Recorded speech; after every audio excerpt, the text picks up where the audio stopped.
Hello, everybody. Welcome to the mating game. My name is Oliver. I'm the production assistant here at the mating game. Is it exciting to be on the set of a real television show?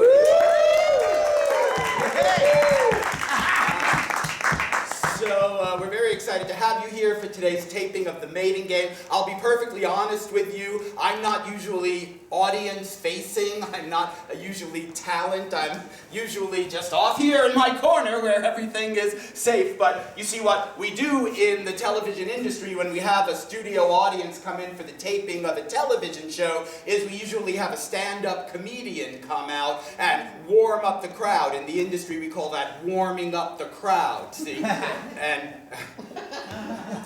warming up the crowd. And the problem is we had a really, really good stand-up comedian who was going to come and entertain you tonight and warm you up, but she is in a traffic accident and she can't make it. So, yeah, I know. So I'm going to have to do it, but like I said, I'm not really a comedian, and in fact, I'm kind of nervous, so nonetheless we have to do it or else it won't be a very good show. So here's what we're going to do, if you don't mind, with your help. We are just simply going to pretend I am now telling you a joke, okay? Now don't do anything yet. When I stop talking, I want you to pretend that that was the punchline of a very funny, very astute joke. And when I stop talking, which will be in just about 5 seconds, I want you to laugh at the top of your voice!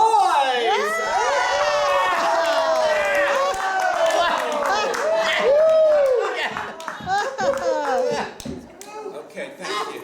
Okay, shut up now. Okay, thank you.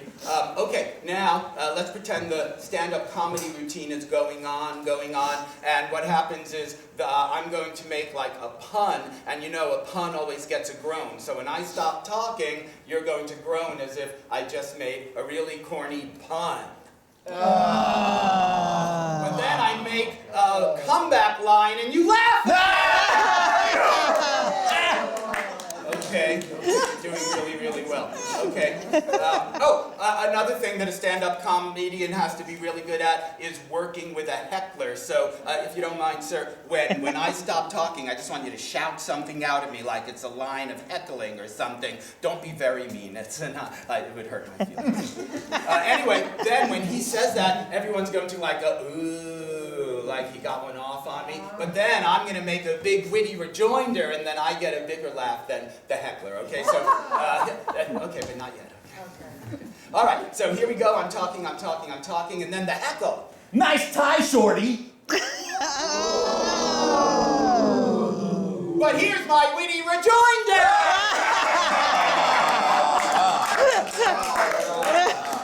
All right, are you feeling warm? Okay. All right, good. Well, in that case, let's take care of a little business. As you know, this is the most popular dating television show on television here in the entire decade of the late 1960s into the 1970s, and I think we're going to hit this new decade just running strong. It's not like those other dating games where they go on one date or whatever and who really cares. No, here on the mating game, our Bachelorette is going to pick somebody to join with for the rest of their lives together. So the stakes are quite high. Now, during the filming of the show, obviously Pat McKeister, the host, is going to be out here. Try to stay in your seats and don't faint. I know you all love Pat. We will take a couple of commercial breaks, but when we do that, just stay in your seats. Maybe we have to fix the lights or something. So just hang out, and then we'll plug the commercials in later when we roll it on television.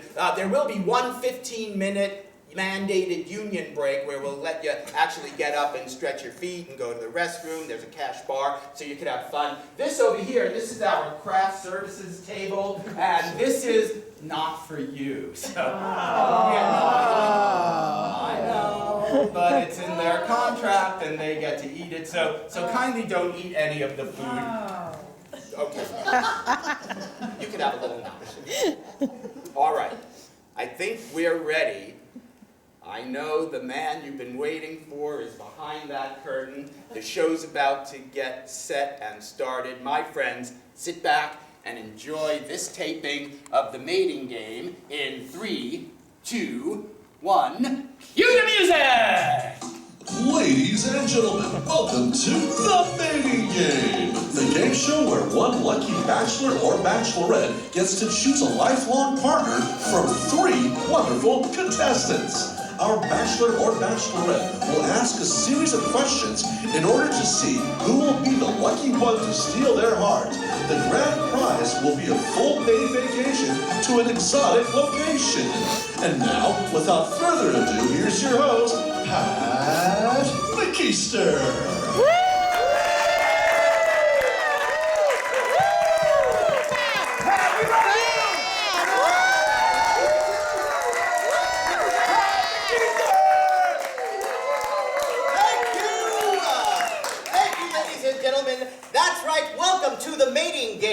The game show where dreams come true, or at least by the end, they'll say, I do. I am your host, Pat McKeister, and what you have heard about me is true. I have left the hosting profession for a while to tour with CCR. But they broke up this last summer, and so I'm back with a new look. What do you think? Yeah! Thank you very much. As you know, this is the mating game. And so, I would love to introduce to you our 3 contestants!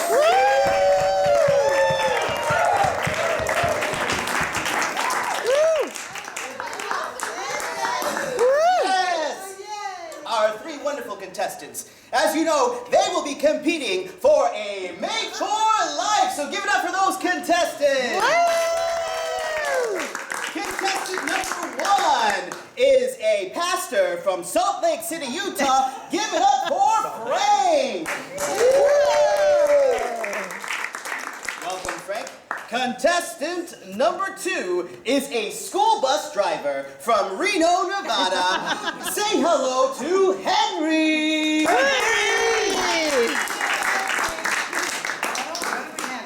And contestant number 3, that's right, from Flagstaff, Arizona, a porta potty maintenance person. Give it up for Alexandra. That's right. These 3 contestants will be competing for a chance at love with our beautiful Bachelorette.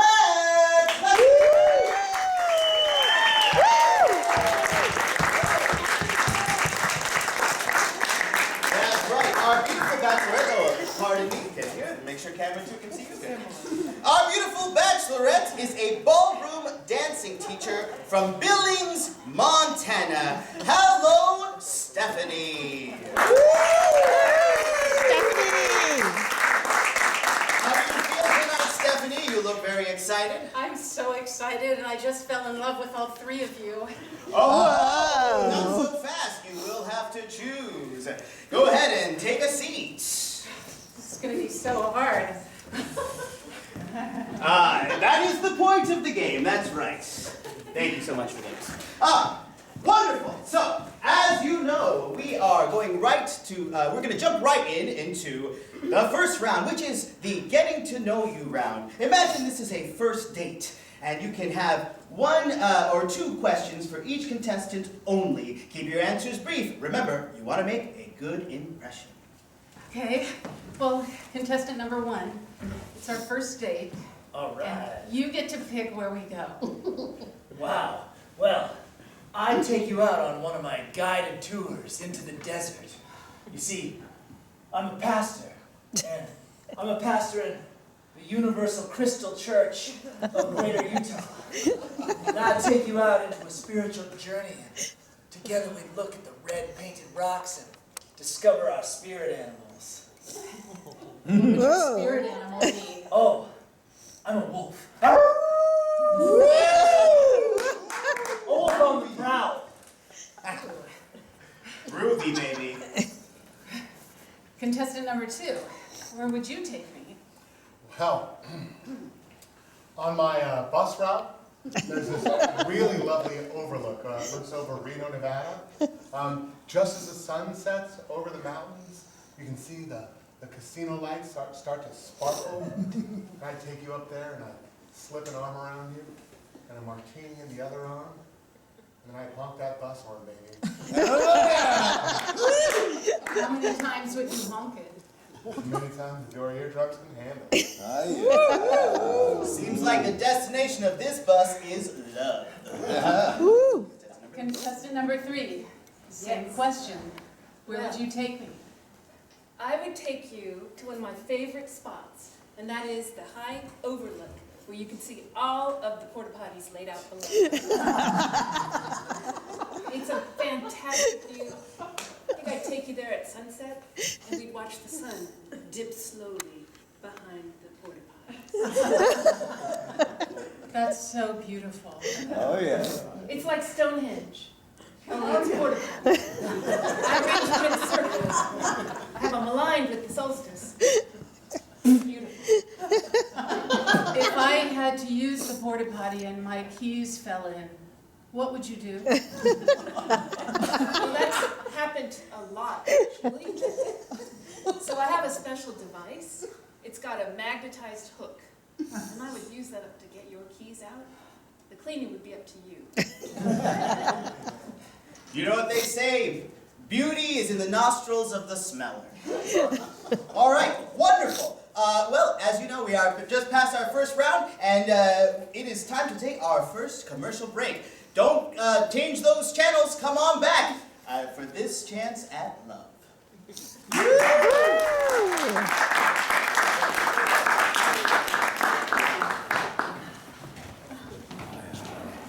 I gotta tell you, I'm feeling kind of nervous. Oh, you're doing real well, Pat. You're doing real well. You think they're ready to welcome me back? America's I arms? think America has been missing you, Pat. I know I have. Really? Oh, yeah. It's been dreadful working for this station when you haven't been around. I tried to listen to your tour on the radio, but sometimes all I was able to get was static. I'm so sorry. I'm forgetting. The person who did your job before you was named Reggie. What was your name? You don't know my name? I've been gone for a while, and I apologize for that. But as I come back into doing this job again, I promise you I won't forget. Okay, because it would be real nice if the person whose picture I have in my locker in the dressing room kind of remembered my name. Yeah. I'm just messing with you. Go ahead and tell me. Well, you know, I have that, my buddy, you're my buddy. Frank, Marty. My name is Oliver. Wasn't even close. Okay, well, Oliver, I will not forget, and I apologize. I'm touching you a lot. I'm nervous. Well, Pat, you know what? Maybe I don't mean as much to you as you mean to me. And that's fine. And I don't mean nothing creepy by it. It's just that I always admired you, and we spent a lot of time talking after the shows and during the breaks when you were here. You remember you told me all about your trouble with your first wife? And Oliver! I just wanted to tell you, thank you so much for helping us all beforehand. This guy is the best, and just, you know, he made us all feel so at home, and it's like, what an unforgettable guy. Did you still want to come over next week for cards? Yeah, I think I'd really like to do that. Terrific, man, that's great. You got a good one here. Well, maybe it's time to start the show again, sir. Ooh. All right, come on back. We're coming back to the commercial.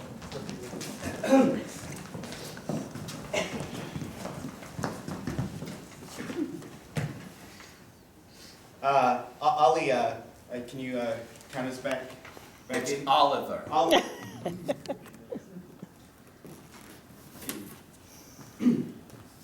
3, 2, 1.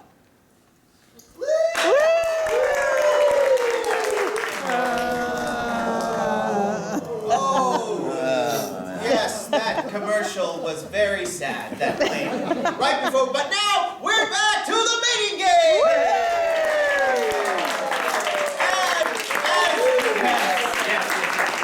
Now, as we left, our lovely Bachelorette just got through asking our contestants the first round of questions. And so now it is on to the history round, where our lovely Bachelorette can find out about their relationship history. So, let's fast forward to the relationship. 3 to 5 months in. What might that be like? Well, let's pretend that we're 3 to 5 months in, and I ask you if you have any children you don't know about. What would you tell me? Well, I guess I'd tell you it's always possible. You know, the congregation is large, the nights are long, but, well, I'm really looking to settle down, to start a family and have some kids that I do know about. Well, have you had many relationships? Well, I'd be lying if I said no. I had quite a few. There's a reason I went into leading a flock. And, well, you know, I chalk all that up to experience.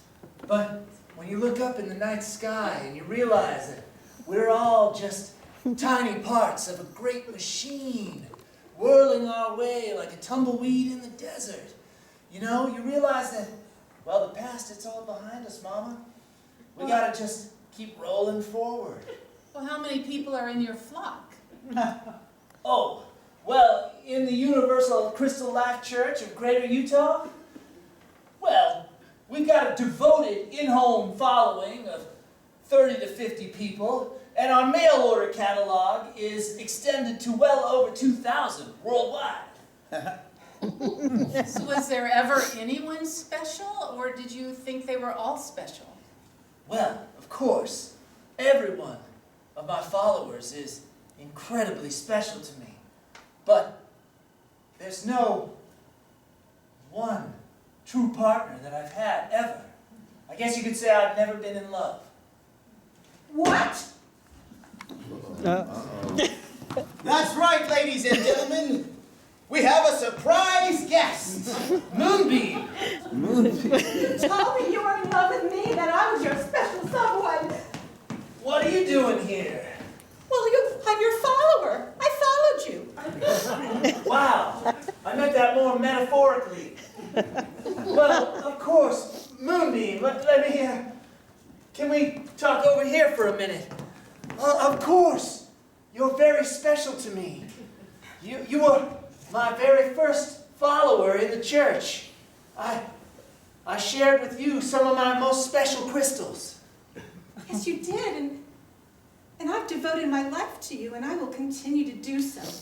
And I see your future in our church as one of great service. But I'm looking for a leader, someone to stand by my side, a shepherdess, rather than a sheep.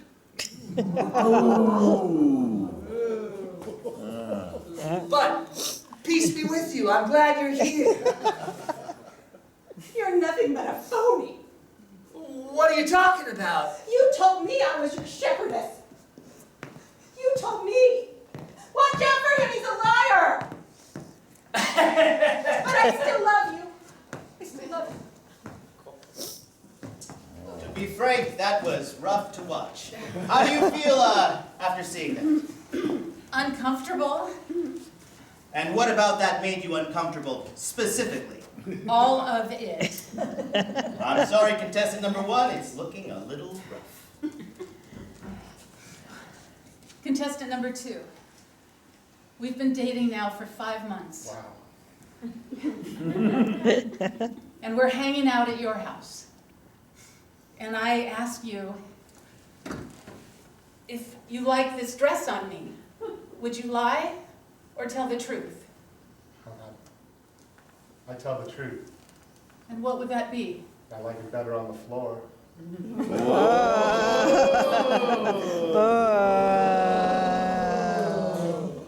It's getting kind of hot. Stephanie, you're beautiful, babe. You're a brick house. You pick up what I'm putting down, I think you're groovy, babe. So where would we go after that? Well, we've got some lava lamps going in the room. They've been on for a minute, so they're already starting to flow, you know?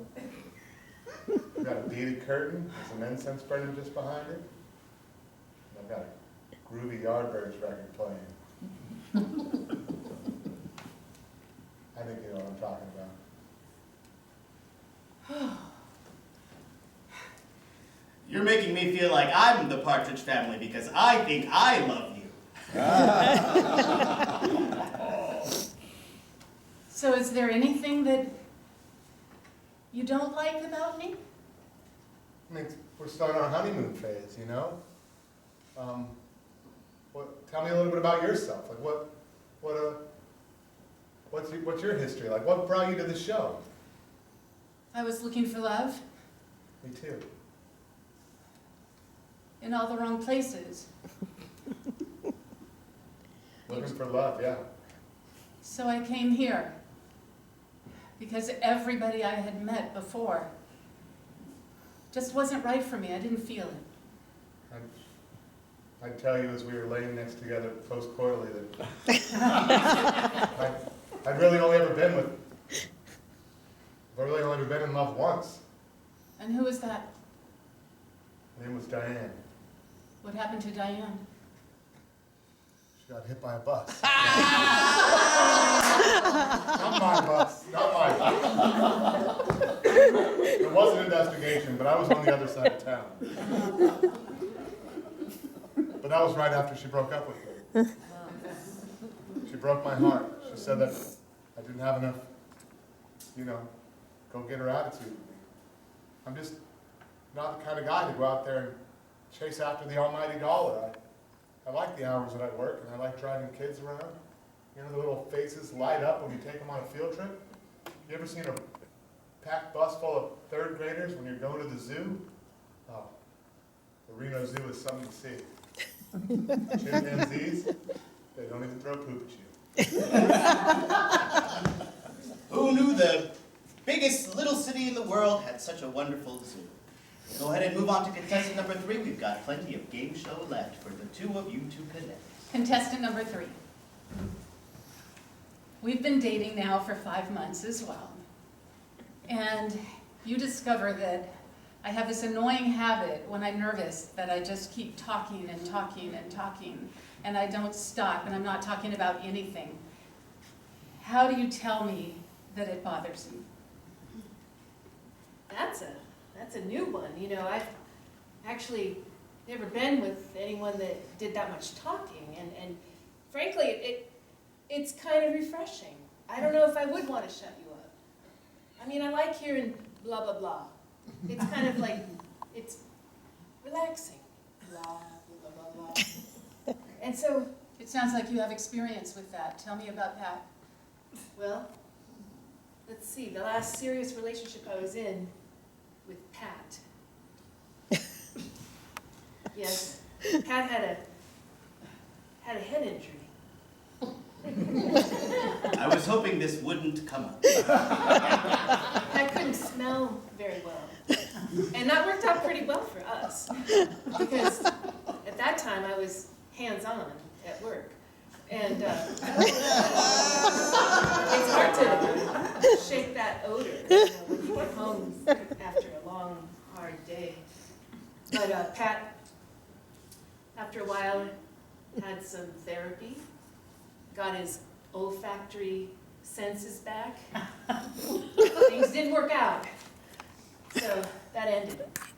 But yeah, we were tight for like a year and a half until he could start to smell again. Yeah. Contestant number 1, Yes, Stephanie.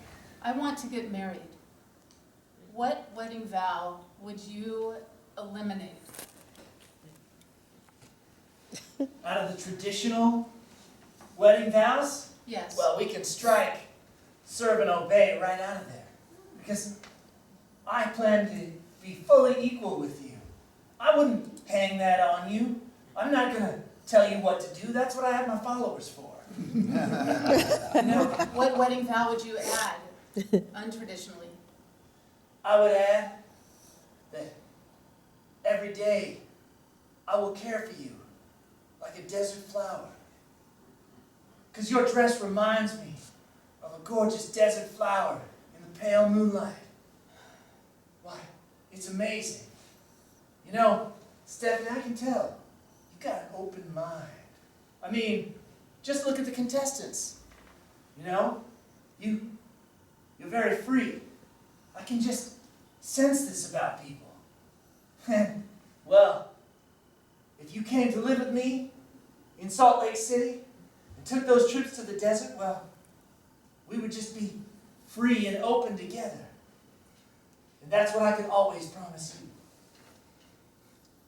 Contestant number 2. You drive a bus all day, every day, year after year. And I want to go on a road trip across the country. I get summers off. You wouldn't mind driving across the country with me? Oh, you want a road trip? Yes. Would you drive some? I don't want to drive. I would want Ever? you to drive.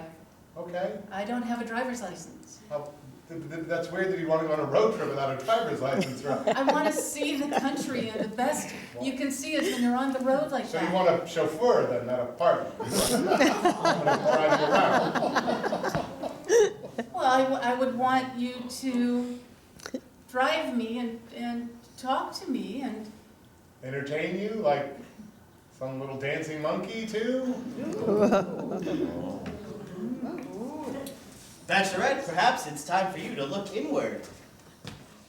How are you feeling right now in this moment? Well, I was feeling more like I wanted to talk to contestant 3. And is that because contestants number 2's remarks were a little true? Yes.